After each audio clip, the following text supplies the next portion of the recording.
on blast. Sheldon and I don't normally produce the podcast, as longtime listeners know, because it's sort of a running joke. But I know that Sheldon and I do not agree on this episode of The Challenge USA. I'm John Shidley Hill. And I am said Sheldon Alexander. This is very exciting because normally we are very simpatico. Off the hop, they talk about how the Fab Five is done because Desi didn't go with Sarah's wishes, which I'm just going to say off the hop that if the Fab Five was just designed to like cater to Sarah's needs, problematic. Like that's not really an alliance. Correct. But at the same time, I believe it was longtime listener Sarah Casellas who sent us an article where Cachet was interviewed.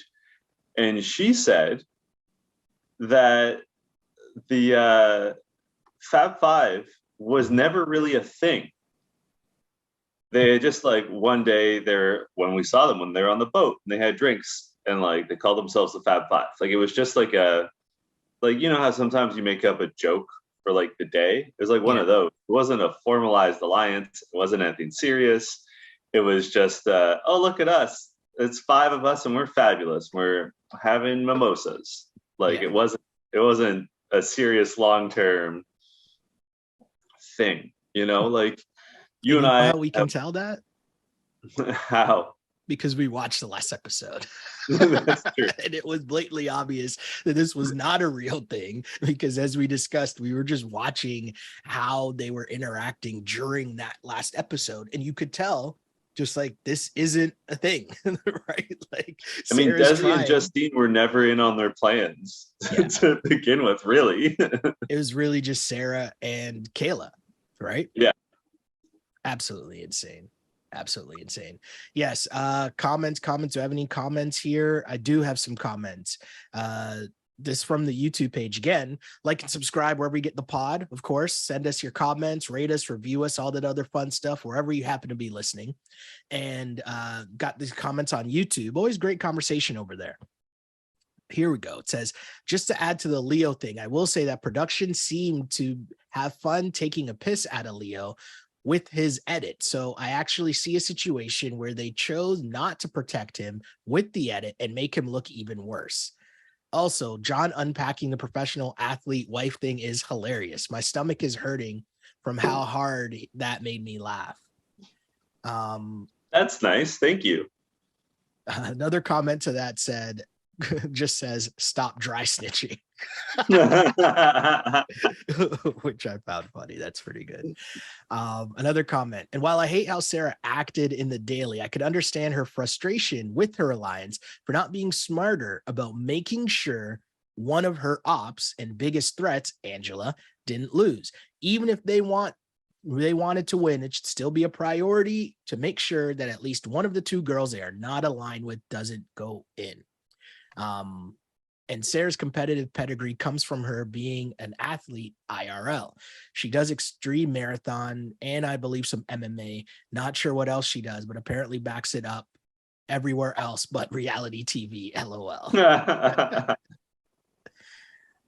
So shouts to anyone sending in comments. We really appreciate that. And as always, we're going to try to read those each and every week. So continue to send in your feedback because we want to hear from you. We want to read it. I mean, it's been 10 episodes into this season.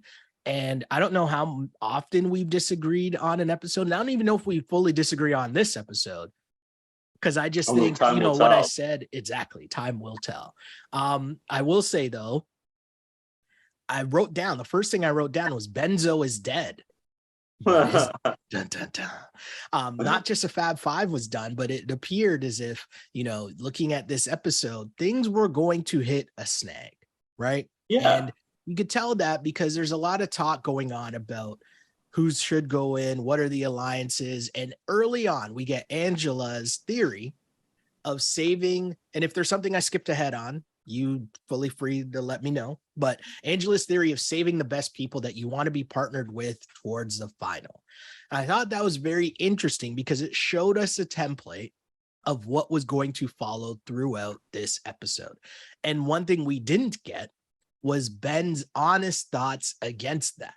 Because in the normal challenge, correct me if I'm wrong, we normally get both sides of this dynamic where you find out, okay, well, for the women, you're thinking, well, who am I going to be partnered with in said final? So I want to make sure all the strong people survive.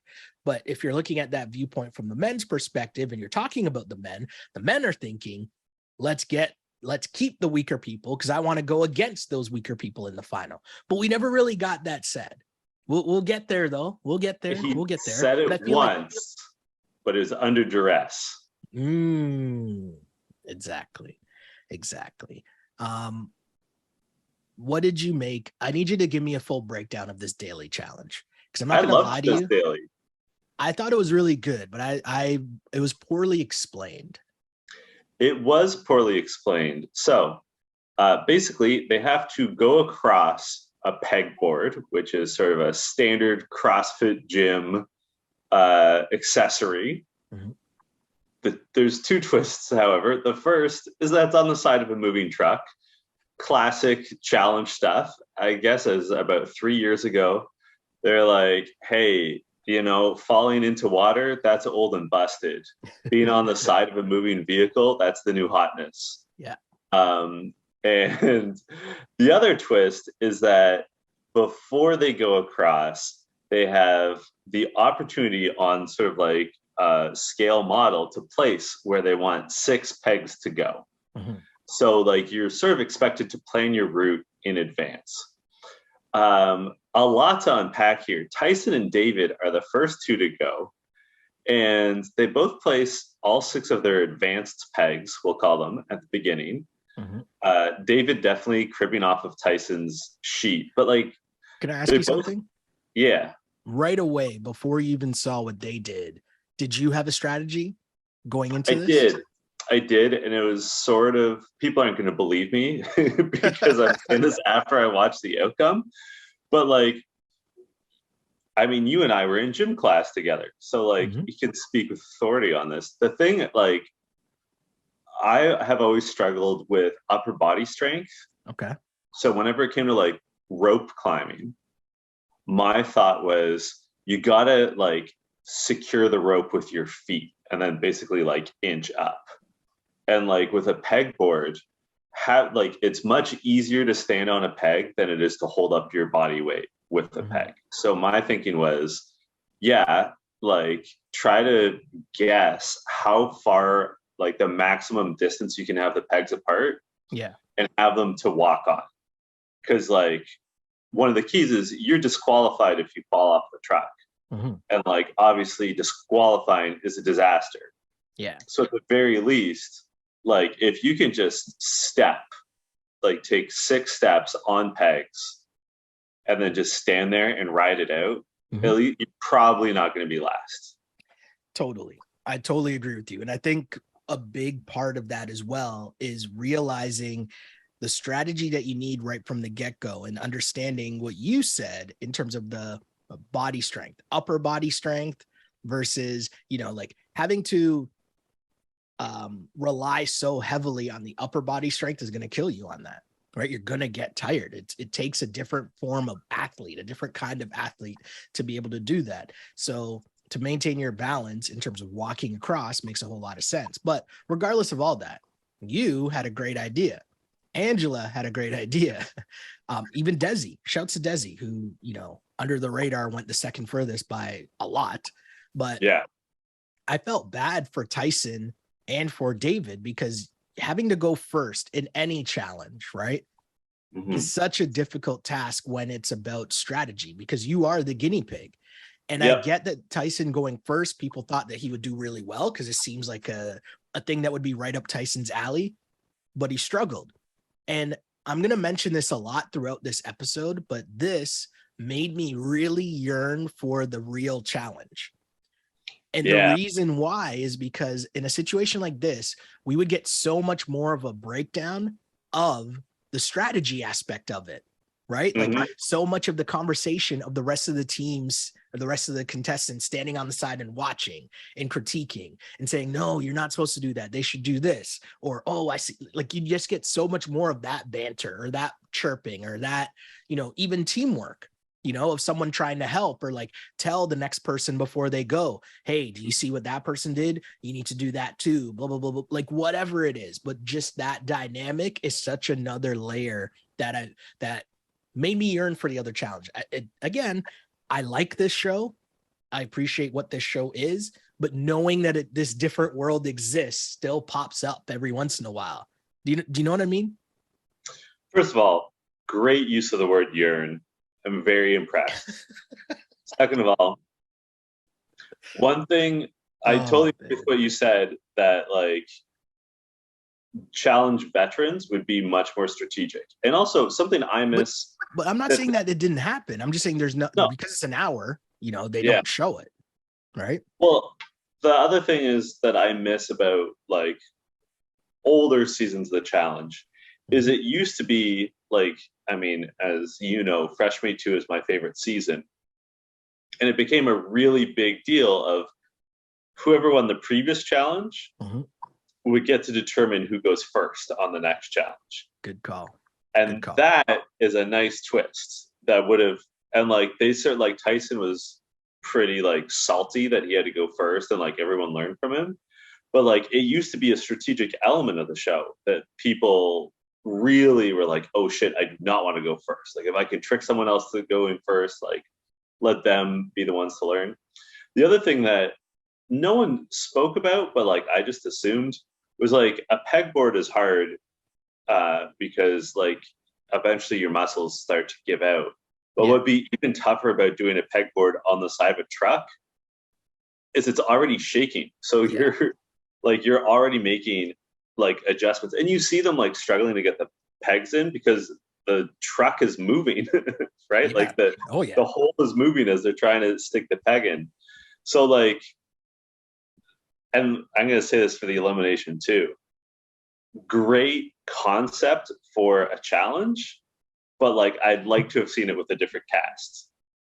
Oh, hold on. Save the elimination talk because we will get there for sure. That is a tease, as they call in the biz, kids, because I got a lot of thoughts about that elimination that, might take up this whole pod. So maybe I'll speed through a little bit of what else happened here because I got a lot of thoughts on that. So this elimination, as we mentioned, Tyson and them struggled. Kayla lasted like 5 seconds. Justine did okay. Kayla is almost like the female version of Enzo in the sense that like she does not do well in any challenge really, but is like the happy-go-lucky, like fun person in the house. I think that you know, she's likable personality, obviously has like the gameplay. Wait, she is Amazing Race? Yeah. She's the last Amazing Race person. I was going to say she would do well on Big Brother. Like, I feel like she would do well on Big Brother, much like Enzo has done well on Big Brother, right? Because the games are a lot more their speed and they have a really good social game. But yeah, she struggled in this. Ben was the first one to kind of have the right idea about using the pegs as like your walkway to get across. And he did pretty well. But still, like that's a tough thing to do because you still have to rely a lot on your upper body strength to, as you said, move the pegs along. But the main event was, again, the dynamic duo of Angela and Desi. Oh my God, they're both so great. Yeah, that's a squad. Last week, I think Sarah commented on how I mentioned the Fab Five and was I being sarcastic or not? I don't know if I was intentionally being sarcastic, but I mean, like, I guess I was because it's not really a fab. Like, come on, like, there's not much that was that fabulous about that Fab Five. You know what I'm saying? You know what I'm saying? Yeah. So on the flip side, when I say dynamic duo, I mean the dynamic duo of Angela and Desi. That is a squad. Okay.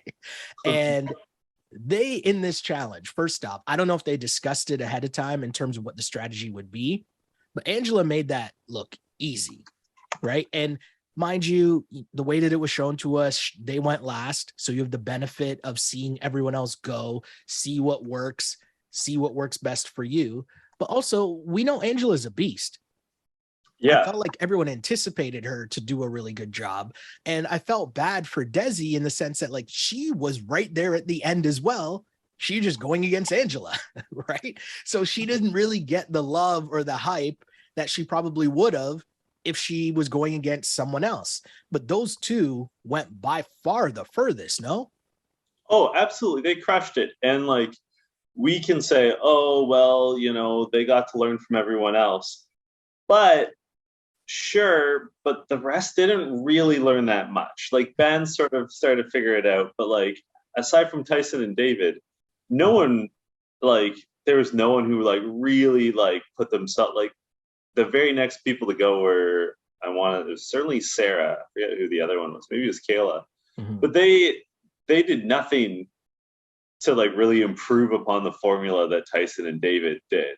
Right? Yeah. Like Mm-hmm. they were all sort of focused on making steps up rather Exactly. than like Ben, to his credit, and like Ben was the winner of the men, he recognized there's no point in putting those advanced pegs in the first couple holes because you could reach them without even leaving the platform. So like there's no problem getting those first two pegs in. So don't worry about that. You can Mm-hmm. handle it yourself, but like move it along. Yeah. So like yes, Angela and Desi deserve all kinds of credit for doing so well.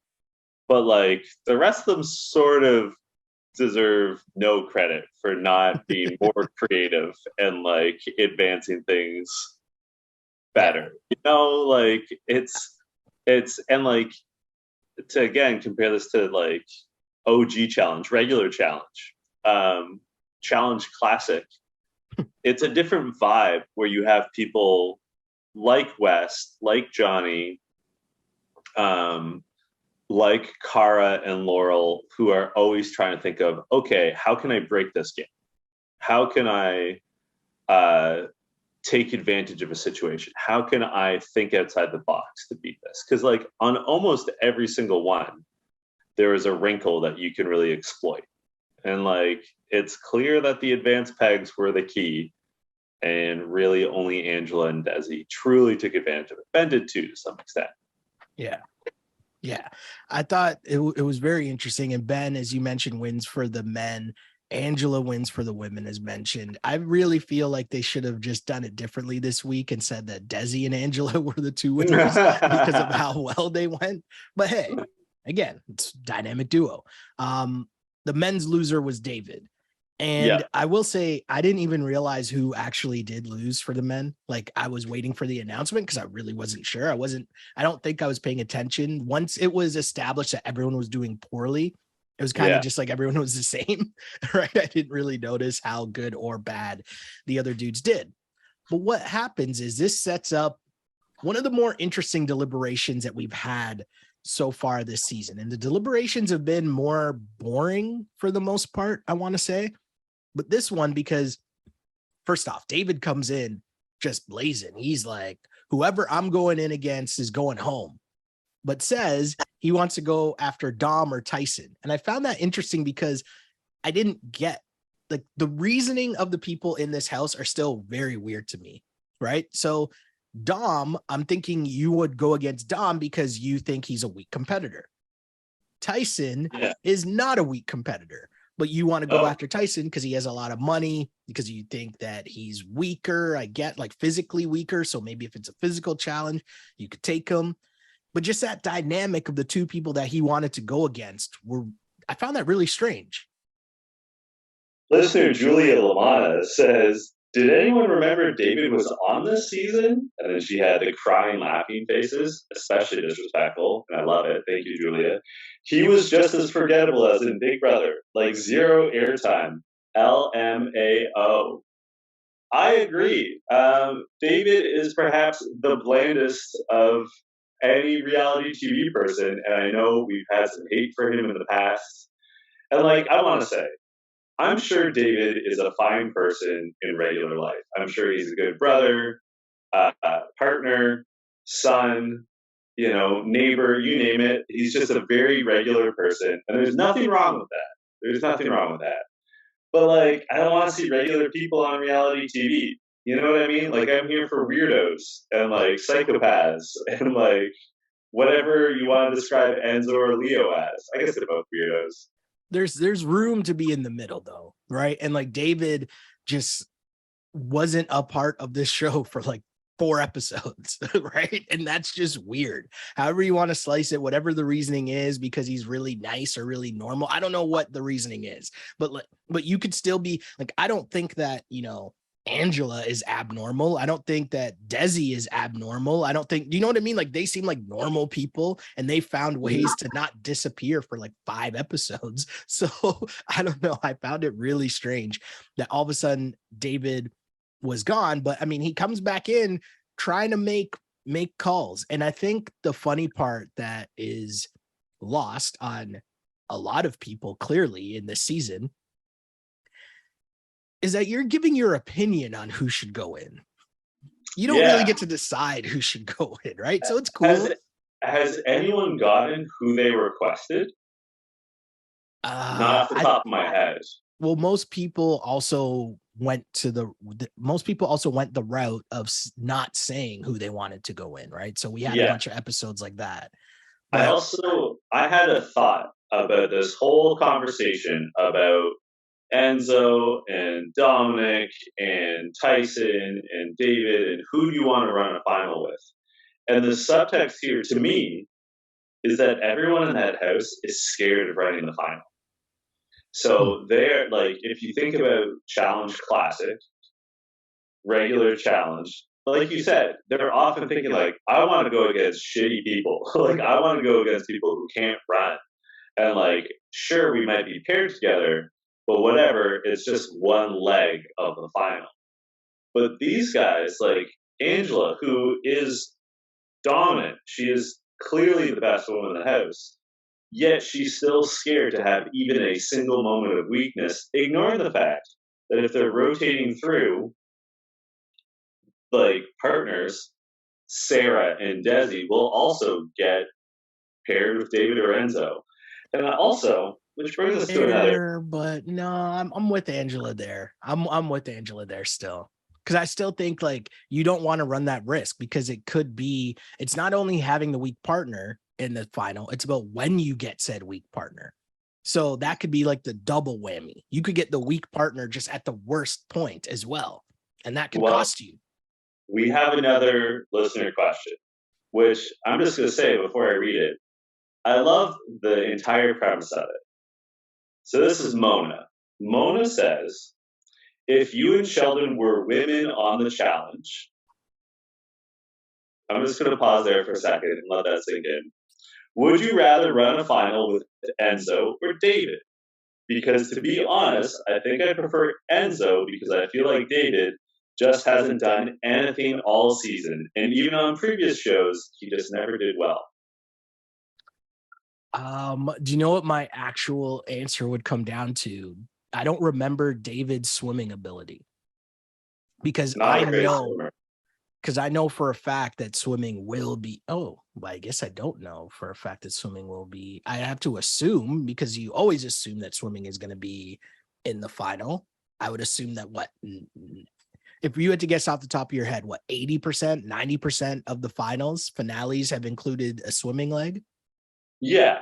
I mean, here's what we can assume. The finale is going to include swimming, eating gross food, running a lot, and puzzles. Correct.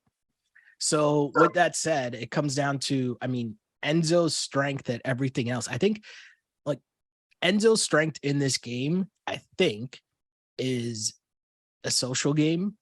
Yeah. And like old man strength in short bursts. Yeah. David's strength, I feel like David would be a good partner to have because he'd be a good listener.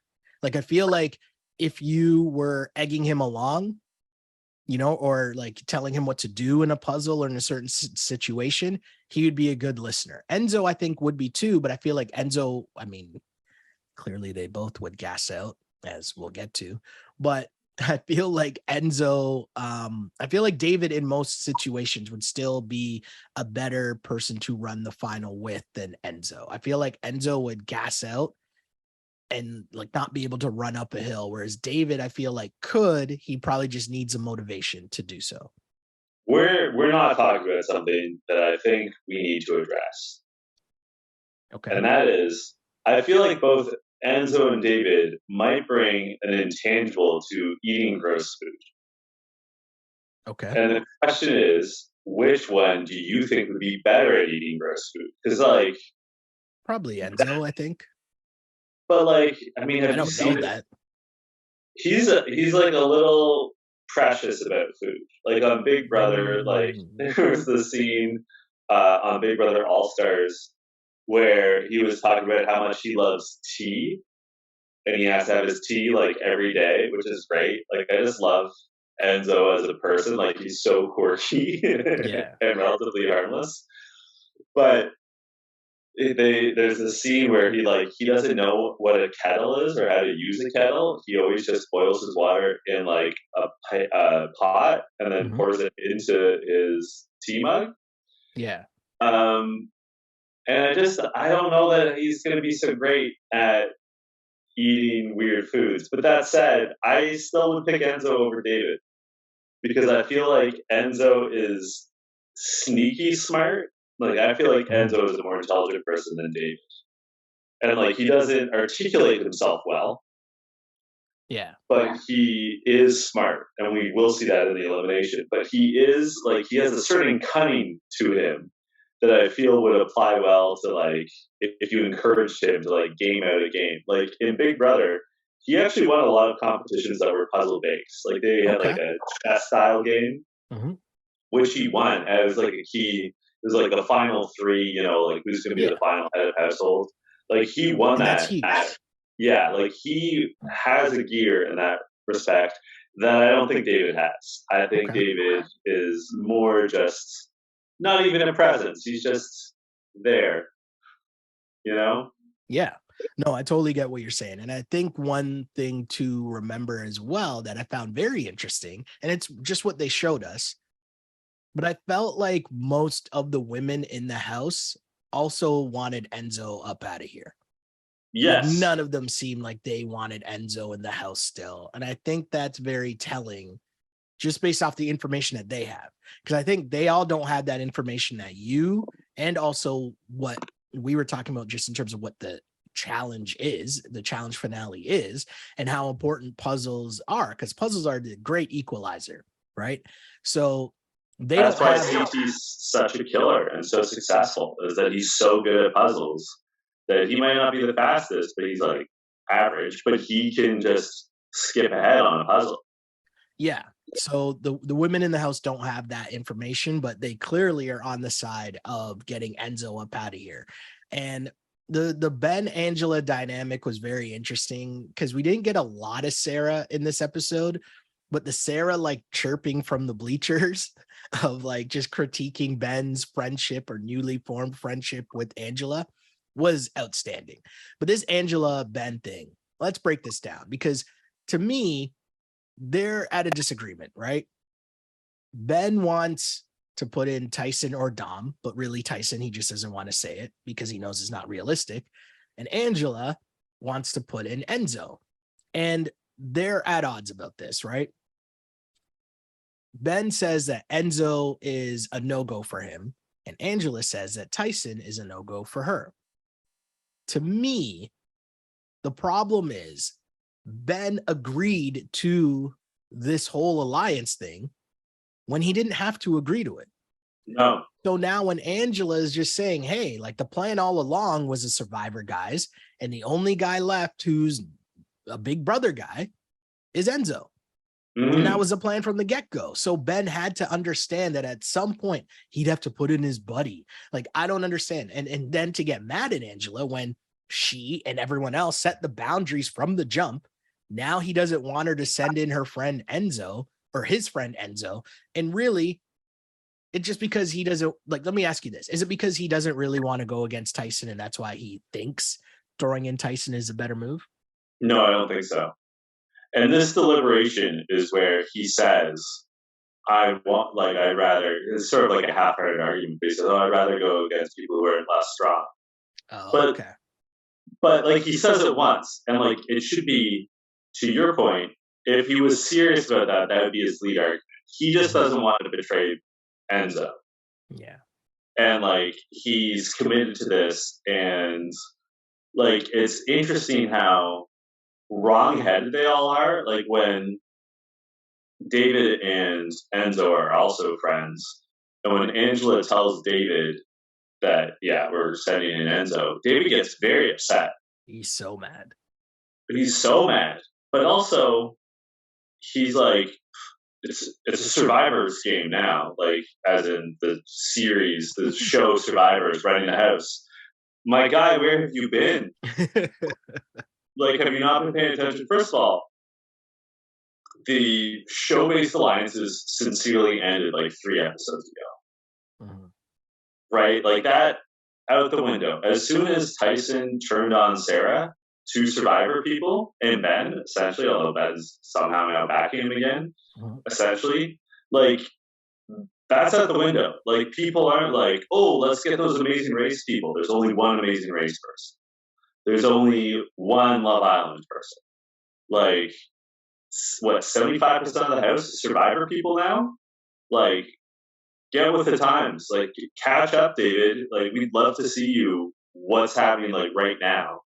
And then you're totally right about what you had to say about Ben. That Ben is, he committed to an alliance that was never going to serve him as well as he thought it was. And he's sort of doing the most work for Angela. But Angela says it herself when she's in the process of winning the daily. Tyson did really badly. He's my number one. I have to protect Tyson. So, like, Ben, you're putting in all this work for an alliance where you're not the number one guy. And, like, I don't like Sarah. I think I've been clear about that. But from Ben's perspective, at least Ben was her number one. Mm-hmm. No, that's fair. It's totally fair. And I just think he had unrealistic expectations because there's no way that Angela was going to put in Tyson. So then it becomes, why are you even making an argument about this? If he shifted his focus and said, hey, well, okay, then let's compromise and throw in Dom. Right? Like if you really, really, really want to save Enzo so bad, then you have to hold court with the rest of your alliance, meaning Tyson and David, Tyson and Danny, sorry, right? If he really was so serious about saving Enzo, and he really, this was about, everything that he's saying, and it's not about Tyson, go to the rest of the alliance, sit down with Angela and Danny and Tyson and say, hey, I think Enzo's more valuable to us long term. I know we had this whole Survivor thing, and that's cool, but I really think that we should save Enzo and throw in why am I drawing a blank? Dom's they're not going to go for it. Yeah. But that just told me that Ben just wasn't really, he's playing this game with his heart. Mm-hmm. And from what we've learned, because wasn't the story he gave up the money to give Sarah a chance to win? What it was? Or yeah. I know people wrote in to tell us it wasn't really just that, and there was more to it than that. But I'm saying, as I'm watching all this plays out as someone who plays emotionally. And I'm not saying that that's wrong. I'm not saying that's bad. I like that you stand on your word, you stand on your friends, and I get that. Someone who you're calling your friend, I get that. I understand all that. I'm just saying from a gameplay standpoint, he did not do a very good job in this episode because he just created unneeded drama within his alliance. That was the rules of engagement were already set. And now you put dissension in there that next time something comes up, someone else can look at it and say, hey, well, when they're starting to look around as the numbers dwindle, or if you have to make a choice in the final, who's going to be the last one picked? Because I'm not going to be sure that if I'm Danny, I'm not going to be sure that Ben has my best interests at heart over Enzo. Right. So that's a part that is not good. But the other part I want to bring up to you, I like what Angela did in telling David and wanting to tell Enzo and not having them be blindsided, having them know that they're going in and have them get ready. I give her credit for that. And yeah, I really like Angela. Like, she's not the most entertaining person. She is not the warmest person. mm-hmm. She's very good at playing this game. I'd say she's the best player in the game. I think she's better than Tyson. Agreed. I think she's better politically. She's just as competitive in terms of the competitions. I expect she's going to win this. Yeah, I just think, I like the way that she handled her business. And also, people that listen to this pod know I like people that stand on their actions. Like, yes, I'm putting you in and I'm telling you that I'm putting you in. And if you want to talk about it, cool, we could talk about it. But this is what's happening. I'm not hiding behind the decision. I'm not hiding behind any of it. And, you mentioned David getting mad.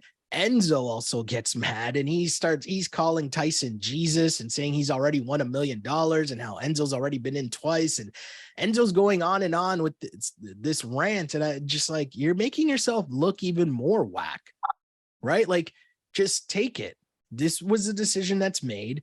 Your boy, Ben, who you thought was your boy, he rolled with the numbers in the alliance, and I'm not going to knock him for that. And honestly, if you're Enzo, neither should you, because this whole narrative about like, oh, that's my boy, and I don't want to go in against this person, and I don't want to go in against that person. There's only like how many options? You're going to have to go in against, quote unquote, your boy at one point or the other, especially when you're at the bottom of the totem pole. And Enzo, guess what? You're at the bottom of the totem pole. Also, if Ben and Enzo really were boys, how come they haven't been having like actual, real, serious gameplay conversations? Maybe they have. We just don't see them. It's possible. Maybe. I'm just saying, like, but Ben's alliance with Angela and like the other Survivor guys, like, why is Enzo not in it? Yeah, if they're so tight, or like, why isn't he like, yeah, like Enzo, I'm pushing your best interests because I'm gonna like pull the plug on these guys at like a crucial moment. And also, like, I know I just finished making the point that like Ben's dumb because Tyson is clearly Angela's number one male alliance member. Mm-hmm. Alyssa clearly is more important to Angela than Ben. Yep. I'd argue Danny and perhaps Dominic are more important than Ben. It's like Amber B and the Big Brother Alliance, where she kept riding or dying for them, and we're like, you're number 5 in an alliance of 4. Like, how do you think this is going to play out for you? And like, Ben's in the same position. Mm-hmm. And again, I don't like Sarah, but at least Sarah had his like made him more of a priority, and presumably Enzo would have too if he was more like had moved Enzo in. And like, yeah, Enzo doesn't bring a lot to the table. I can allow that, but and Angela wasn't pulling punches, right? Angela was saying to David, like, and in her confessionals, which I thought were just on fuego fire as well. But I just found it so weird how mad Enzo was getting. And she's willing to stand in front of you and tell you, hey, Enzo, like, this is just what's going on. This is what it is. I wanted to tell you that you're going in. These are just where the numbers lie. We're putting you in against David. It's like, oh, and you're putting me in against my boy. Like, when do you think that you get to call shots in this scenario? Like, that's a part that made no sense to me. And whine and complain about going in. And then David, he has his own little outburst, and he's like, oh, I'm just mad right now. And then we get scenes from Alyssa. We get scenes from Desi, right? Where they're all saying, I don't want to run a final with Enzo either. So everyone agrees with this plan. Yeah. Angela is putting in the work. She gets to make the decisions. And I agree with Angela's confessional. I wrote this as my line of the episode where David storms off and she says, this is not the David movie. We're playing a game here. Right? Like, she's like, this is not the David movie. We're playing a game here. You don't get to decide who you're going against. And if you wanted to do that, then win a challenge. Right? Yeah. Like, win one. Super facts line of the episode, maybe line of the season from Angela. Cause I'm sitting there just like, yo, these dudes are just whining and complaining about anything. And it's like, you all had the chance to win as well. And you know what? You lost. And especially David, you came in last. So you have no say. You don't get to complain about anything here. You came in last. That's how this works. I did want to point out, and then we should talk about the elimination. But Enzo, I agree. Enzo's histrionics were pretty over the top. Mhm. But I would take a fired up Enzo over David. Because like David seemed defeated, whereas Enzo was at least mad and like intense and fired up. And like that makes a difference. You know, like mentality makes a difference. Mindset makes a difference. Yeah, let's get to this elimination because Sure. Balls in. Well, this is like Hall Brawl. Like if Hall Brawl is one of the eliminations that we're used to, that we love from our normal challenge days, you know what I mean? Then this has to be close to, right? We call it the American Gladiators. What was it called? Powerball, I think it was called. Powerball, yeah. Right? This one, and then the other one where you have like the ring and you got to pull the ring. Like those are the normal challenge eliminations that we have come to love from watching seasons upon seasons upon seasons of the challenge. Classic. So when I see this staple of an elimination, I'm fired up. I'm excited. And I got to say right off the bat, this was one of the worst performances by two dudes in an elimination that I have ever seen in the history of the challenge. That was embarrassing. That was such a terrible performance. And I wonder what people who watch this, who aren't used to the normal challenge, I wonder what they thought watching this. Because I know if you watch the normal challenge, you got to feel like I felt watching this, just like, what is this? And it kept getting worse and worse and worse to the point where I never want to see someone just quit and give up. But I thought Enzo was quitting his first go round where he was on offense, right? I thought he was just quitting there because he didn't even make a move. And he just kind of like went backwards and I was like, okay, if you just quit, I'd be okay with that because this is horrible. Am I way off here? Oh no, it was so boring. It was incredibly boring, and TJ was trying so hard to like keep the pace up and keep the energy up. And they were just like, they weren't even talking. They were so gassed. And like, I honestly thought David was going to give up sooner. I mean, he didn't really give up. He sort of gave up. But like, he looked dead. He looked so dead. I didn't even understand his strategy though. Right? Like it didn't make sense to me. Like even if you were dead tired and you were exhausted, then when you're on offense and you have the ball, rest. Yeah.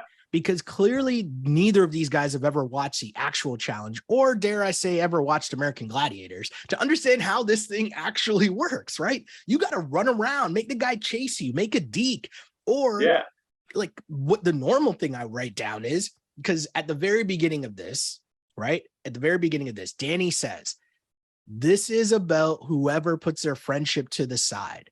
And really what he's saying is what I like to say all the time about these challenges is who wants the smoke?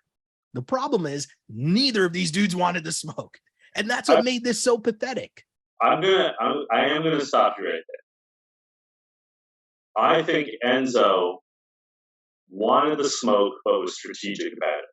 I think Enzo recognized that he was never going to be faster than David. And I think Enzo's entire strategy was, I'm going to tire this guy out because I am stronger. I got that old man strength. I'm just going to wear him out. And like he said, I'm not going to let him score in that first round. Like that is paramount. And you can see it. He tried much harder on defense. And it was clearly like, I just have to like stay in it for the first couple rounds and I will gas out David. And it was not good television, but it was at least a strategy. And he played to his strengths. And further to your point, though, Enzo on that first go on defense, he slammed him to the ground pretty hard. And I think, because we both played contact sports at some point of our lives, so you know the person who gets hit and then they want no part of it again. And that's what happened to David. I was so confused. I've never, ever, like my guy tried to take like a Steph Curry shot And I'm like, Yeah. what are you doing? Like, this can't be for And real. I was and did stunned. and didn't even chase the ball. No, like he Like didn't he know the fully gave rules. up. It was the weirdest thing ever to me. And I want to give a shout out to the editors because they really tried to make this look as good as they possibly could. Like, you know, that old Dave Chappelle skit about everything looks better in slow motion. I mean, this was in slow motion, but it was not in slow motion. No, but I'm saying like some of the moves or some of the like, you know, drama of like reaching for the ball, they like made it seem that much better, putting it in slow motion when really nothing was happening. Like my guy took a jump shot and they like did the slow-mo like Carlton Banks looking at the ball, you know, that shot from the high school game where he steals the ball from Will. That's what David looked like. He looked like Carlton shooting the half-court shot and it missed by so much. And then, as you said, didn't chase the ball. Like, do you guys not know the rules? You not understand how this works? And TJ, poor TJ's there yelling, well, the ball's still in play. The ball's still in play. Someone get the ball. And I was just really, really, really confused, almost to the point where I wish, and this would only really happen on old school challenge, that TJ would have stopped it and he would have said, guys, what are we doing here? This is supposed to be a contact elimination. You guys got to give more here. Like, what we got to, like, what is this? This is not how this is done. And they would have kept going. So this is, I need the people who, shouts to my guy C Brown I work with. He said the other day, he's like, hey, I've been watching your show, The Challenge. And he never really watched The Challenge, but he watches all of, you know, the Big Brothers and Survivors and all that. He's like, oh, so I know all these people. So I've been watching it. I want to know what all those people thought of this elimination, because this was a horrible representation of what the challenge is. And I urge people to go to YouTube and search challenge elimination so they can see what this was actually going to be. And I'm going to ask you this, John. I'm going to ask you this, and I'm going to ask the people as well, all of our listeners. Was this really, really, really that bad? Or do we just not give enough credit to the actual challenge competitors who come in shape and like are just like physical beasts? Like, I know Bill Simmons made the joke about the challenge being North America's 5th major professional sport, but like, which one is it? Were these guys really, really, really that bad? Or do we just not give, you know, the CTs, the Johnny Bananas, the Wesses, the Hunters, the, you know, Corey, Nelson, like all these people, the Kyles, like even guys that we don't think are like the top tier, but they would have put on a way better show in this elimination than these guys did. I think it is one of the big differences between the Challenge USA and regular challenge, where the people on the regular challenge, they train basically year round. There have been jokes and rumors that some of them are on steroid cycles. They train for this. And put it another way, the only person who, I should say, the only man currently in the Challenge USA house who I would want to see this do this would be Danny. I don't want to watch Dom do this. I don't want to watch Tyson do this. None of them are going to be good at it. I have a question for you. And I was thinking about this as what my producer had on. Do you think that they were ducking certain eliminations for Danny because it just wouldn't be fair? Like, you couldn't do Hall Brawl with Danny, and you couldn't do this elimination with Danny either, right? Like, there's no way you'd have to duck that because it's like it's just not fair. If it's normal challenge, cool. Like, we know that what's his name? Zach was a football player, right? Fessie's a football player. We know like these dudes played college, like D1 college football. Like, that's you know, a high level of contact sports, and they can go into an elimination against anyone on that season of the challenge. In this season of the challenge, you cannot put Danny against like any of these people in a contact elimination, right? So, okay, I was just wondering that if you know there, and how do we feel about that at the same time, right? Like, as viewers, because I get it. I think it speaks to why the challenge is the challenge, and the Challenge USA is on CBS. Okay. Right? Like, it is a different, I don't want to say quality, but it's a different kind of competitor. It's a different game, different show. Yeah. And like, put it another way, I mean, maybe this is a conversation for next week when they have the season finale. But put it another way, who from this season of the Challenge USA would you want to see on a regular season of the Challenge? There's only 3 names that are really coming to my mind: Tyson, Angela, and Danny.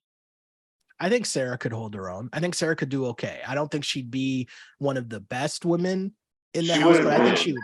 No, but I think she'd do. I think she could hold her own, right? Maybe Alyssa. I feel like maybe Alyssa. I think Alyssa would do well. I think Desi would do well. Like if you think about no, but okay, here's the thing though.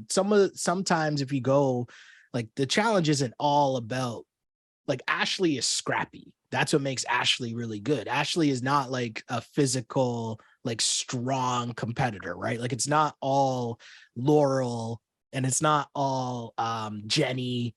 It's not all Emily's. Do you know what I mean? Like the challenge house is an eclectic mix. And I think the other way to think about it too was I was thinking of what normal challengers could have gone into that elimination against Enzo. Like, how would Josh have done? Would Josh have won easily? Do you know what I mean? I feel like Josh would have won. You know what I mean? I feel like Josh would have beat Enzo.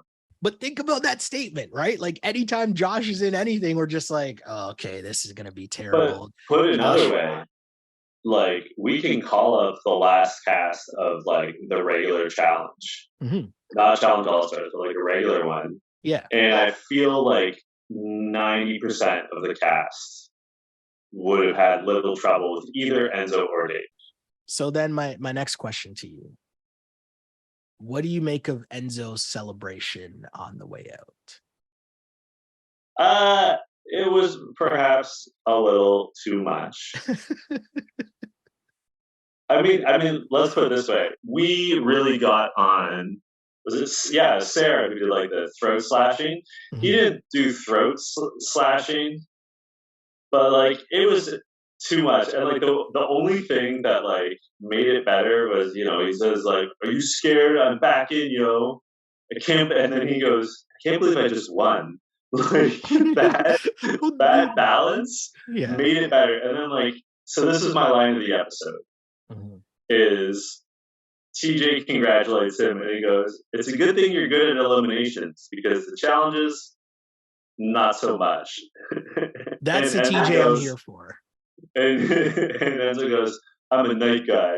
And like, but like he was kidding, like he was making a joke about it. And like the fact, like absolutely, like when he came out the gate, like real hot, shouting at people. I think it was Danny who sort of like took a step back and looked. Was like, "Who's he talking to?" Well, that's what I was laughing at, right? Because like that would have been my backup line of the episode. Because Danny's like, or not Danny. Enzo is yelling at everyone. He's like, "Are you scared, yo? Are you scared? I'm back in there, yo. I'm back in there." And it cuts up and Danny and Tyson are kind of looking at each other laughing because both Danny and Tyson probably think they could have just wiped the floor with them in this. Especially Danny for obvious reason. And then Danny just he's like, "Wait, who are we talking to though?" Right? And he didn't say it in like the mean way that he could have said it and totally been whelped in his. Do you know what I mean? Well, fair enough. But I mean, like he could have said it in such a mean way and would have been well within his rights to be like, "Wait, who's this guy talking to? Like, he can't possibly be talking to me, like former NFL player. Like, I'm not scared of you by any stretch." But he said it in like the nicest way possible that he was actually confused. Like, wait, who is he talking to? Like, I don't get it. What's happening right now? But it's just factually correct, and I love it. And then his whole, I'm going in, I'm taking piggy banks, I'm taking checks, I'm taking pesos, and it's like, okay, Enzo, I get it. That was funny. Have your moment, Enzo. Have your moment. But like, I do think there's a line between being like pumped up and say like, "I'm coming for people's piggy banks," and then like the throat slashing gesture. You know what I mean? Like, you can be feeling yourself, and you can be, which is different than threatening people physically. For sure. Tough question, Shelly. No, I'm just more, hold on. I'm just more, my whole reaction is more based off how terrible that performance was. Like, I feel like if I won in that way, I would just, be very humble and take the, oh, thank you, I feel Well, bad, he but did. I'm He did still here. temper it with some humility when he started to be like, "I can't believe I won. I'm True. a night guy." Like there True, was, true. You're right. You're right. I'm being too hard on them. You're right. but this is a tough question for you, Shelley. Who killed it this week? Oh no, this is easy. It's not hard at all. It's Angela. Angela just laid her claim that this is my house. Angela dominated that daily challenge. And yes, was she aided by going last? I'm sure. I'm sure she was. But all we know is that even if she didn't go last, I have a very good feeling that if we were making Vegas odds on who would do well in said challenge, she would have been listed as one of the favorites. And what did she do? She delivered for not only herself, but for her alliance. Then on top of that, dissension was about to come up within her alliance with Ben. She held her ground. She told Ben how it is, got Ben to change his mind and put in his friend Enzo, right? She rallied the troops back, and the way that she did it, it's what I love about the challenge. You go about your business and you stand on it. She didn't try to hide behind anything. She said, no, let's go tell these guys we're putting them in, and this is why we're putting them in. And I rep it. I rate it. She is the boss of the house. She laid claim. This is my game to lose.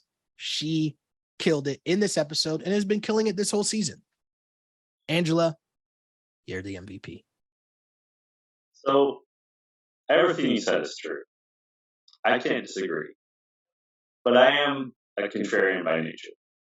Fair. So my MVP is Enzo. And I'll tell you why. Mm-hmm. First of all, he has won 3 eliminations in his rookie season, the age of 44. Every criticism of him is correct. What TJ said is correct. He is not good at the daily challenges. He is not a good swimmer. His social game has been to be funny, but not too funny. That's all he's done. Yeah. All those criticisms are valid. But in previous seasons of the challenge, we have rightly praised rookies who win 3 or more eliminations. Fair. Say what you will about Enzo, you don't win 3 eliminations by a fluke. True. And as I said when we were discussing the elimination against David, Enzo had a strategy. He played to his strengths. He analyzed his opponent, even though he and David were friends, and he's like, how can I beat this younger person, probably, I don't want to say more athletic, but like certainly younger. How can I achieve my goals and win? And he did it. Mm-hmm. Right? And like, again, all those other criticisms of him are valid. But the fact that like in previous years, we have heaped praise on people that can win 3 eliminations. Like when Tori won in her rookie season, 3 eliminations, we talk about Kill a Cam. Mm-hmm. Enzo gets it done in elimination. It's totally fair. You can only compete against who's in front of you. You can only compete on the show that you're on. And you're right. And he does the it. rules of the game, Enzo has put in work. One thing I feel like because of everything else that happened, David kind of got a pass here. Yeah. Because that is a very pathetic performance by David. Yeah. And it was super bad. Mm-hmm. I didn't go as hard on him as like while I was watching the episode, how disgusted I was, because midway through I was really confused because I went from thinking Enzo was about to quit to, oh, wait, what is David doing? And even Alyssa was like, why doesn't he just go get the ball? It was just really a weird performance from David. And I don't know if it was because, yesterday, once a week, we go and do our beach workouts. And I almost threw up. Like, when you're just like going too hard and then you get kind of delusional and you're like, wait, what's happening? Right? I don't know if David was at that point to where his body was just like shutting down and he didn't know what was happening, but it's the only logical excuse for the Steph Curry half court shots and then not even chasing the ball down or not even chasing Enzo's ball when Enzo knocked his ball away. Like, it was just weird. But David, you had a horrible performance, bro. Fatigue makes cowards of us all, and fatigue affects your thinking.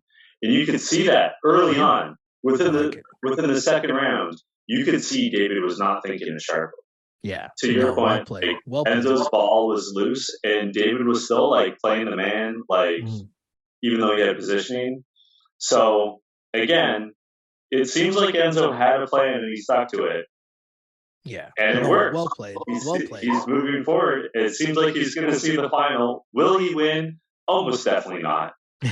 But did he get there? Yes. And that puts him ahead of a lot of people. Fair. Totally. Where can our listeners and our viewers find you on social media?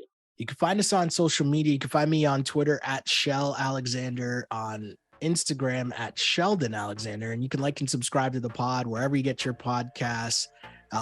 Rate us, review us, all that other fun stuff. Send in your comments and questions. We love to answer those.